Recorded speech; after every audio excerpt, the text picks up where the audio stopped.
ಮುಂದುವರಿಸ್ರಿ. ಏನೇ ಬಂದರೂ ಕೂಡ ನಾವು ನಿಮ್ಮ ಜೊತೆಗಿದ್ದು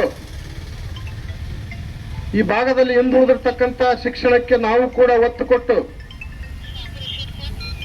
ಶಿಕ್ಷಣಕ್ಕೆ ಮೀಸಲಿಟ್ಟಿರ್ತಕ್ಕಂಥ ಜಾಗದಲ್ಲಿ ಯಾವುದೇ ಕಾರಣಕ್ಕೂ ಪ್ರಜಾಸೌಧ ಕಟ್ಟಡವನ್ನು ನಾನು ಕಟ್ಟಲಿಕ್ಕೆ ಬಿಡಂಗಿಲ್ಲ ಅಂತಕ್ಕಂಥ ಧೈರ್ಯ ತುಂಬುವಂತ ಮಾತಾಡಿದ್ರು ನಮಗೆ ಬಹಳ ಸಂತೋಷ ಆಯಿತು.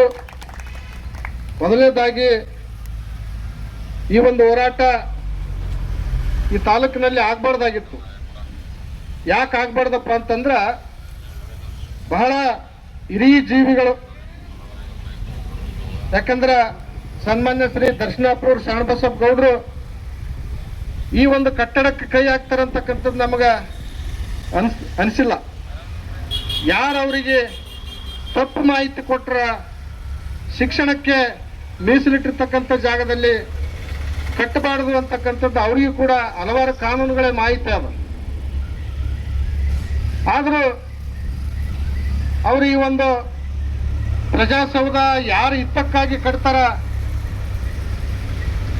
ಜನರೆಲ್ಲ ಮಾತನಾಡ್ತಾ ಇದ್ದಾರೆ. ಈಗಾಗಲೇ ತಮ್ಮ ಅನುಕೂಲಕ್ಕಾಗಿ ಇವತ್ತ ಪ್ರಜಾಸೌಧವನ್ನ ಶಿಕ್ಷಣ ಕ್ಷೇತ್ರದ ಸ್ಥಳದಲ್ಲಿ ಇವತ್ತ ನಿರ್ಮಿಸ್ಲಿಕ್ಕೆ ಹೋಗ್ತಾ ಇದ್ದಾರೆ ಅಂತೇಳಿ.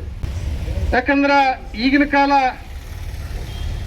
ಈ ಒಂದು ಕಂಪ್ಯೂಟರ್ ಯುಗದಲ್ಲಿ, ಅದರಲ್ಲಿ ನಮ್ಮ ಯಾದಗಿರಿ ಜಿಲ್ಲೆ ಶಾಪುರ ತಾಲೂಕಿನ ಬಹಳ ಪ್ರಜ್ಞಾವಂತ ನಾಗರಿಕರು ಈಗಾಗಲೇ ಶುರು ಮಾಡಿದ್ದಾರೆ. ಶಿಕ್ಷಣಕ್ಕೆ ಮೀಸಲಿಟ್ಟಿರ್ತಕ್ಕಂಥ ಜಾಗದಲ್ಲಿ ಹೋರಾಟಕ್ಕೆ ಏನೋ ಒಂದು 4 ಜನ